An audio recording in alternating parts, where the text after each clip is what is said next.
It always bothered me that family friendly was not something that had a really great definition.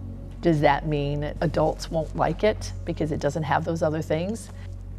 It's gonna probably sound strange to most people, but I really felt like God put his hand on my shoulder and said, this dream of having a Christian theater has been in your mind for basically your whole life.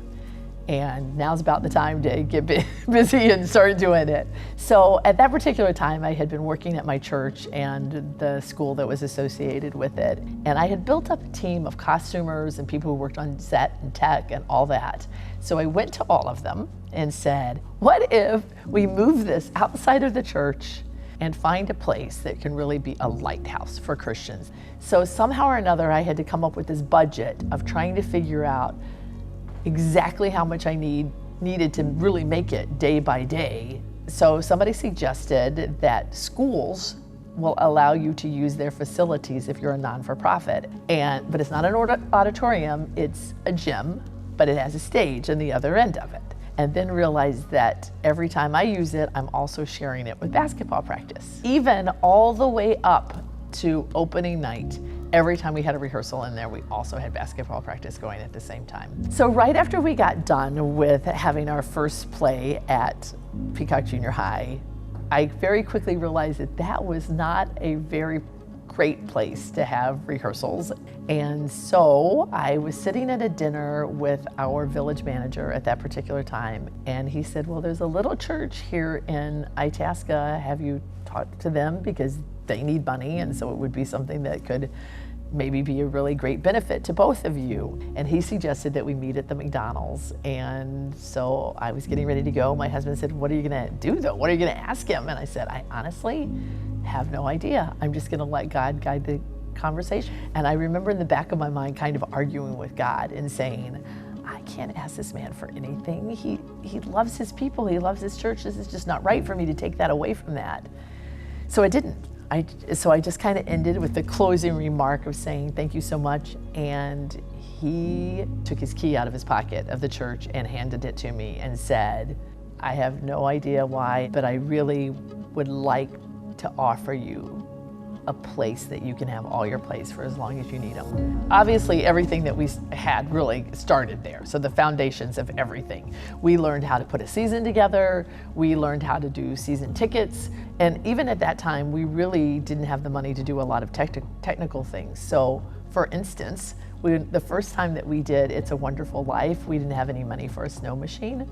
As the fan would blow, I was behind it up in the balcony and I would toss up styrofoam and it would like fly out at Clarence and George so that it looked like they were snowing. So it's like you just learn that you don't have anything, and so how do you make the best you can do? So what happened was we were doing another original play called The Secret of the Alabaster Box, and I was just getting ready to go on stage, and Pastor Gately came up to me and said, Reba, I really need to talk to you. And he said, the people have decided that you've been here too long and they want their church back, and so I'm gonna have to tell you that this is it. And I immediately started panicking because number one, we've now built this company and I already know that there's no other buildings that are around, and you have an audience that's sold out, that is ready to hear you, and you're getting ready to go on stage. But God did have it all worked out, because when I came off the stage, one of the guys that was our makeup head at that particular time, he said, hey, we were having a meeting at our church, which was Living Hope, and said, our pastor told me to mention to you that he would like to figure out some way to get involved with Overshadowed. And so if you ever need anything, a place to rehearse or whatever, he would like to be considered. Living Hope was a wonderful part of our existence. It allowed us to grow in different ways because we were now in a bigger place.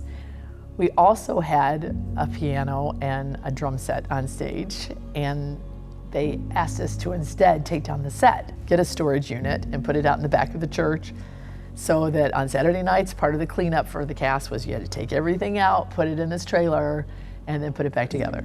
We felt like it was killing our volunteers and that we needed to find a different place to be. We had a big group of people that came from Medina Baptist Church, and every time they would be there, they'd say, "Have you thought about calling Medina?" I called Pastor Dean Scott from Medina, and here we are. In the last 4 years of being at Medina, the one thing that has been super exciting for us is that the quality in so many areas has grown.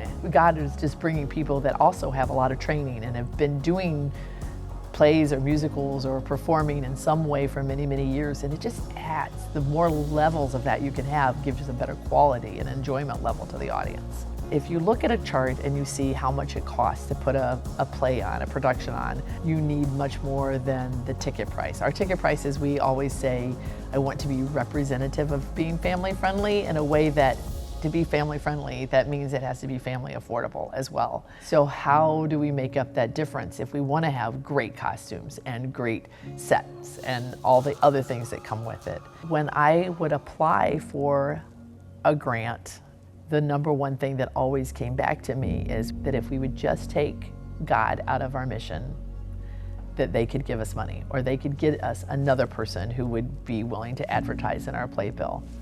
The way that we really need that to happen is with individual donors. I think it would be fair to say that the donations allow Overshadowed to have the quality that it does. I can't imagine what it would be like without this community of people who've come together to create theater with a difference both on and off the stage.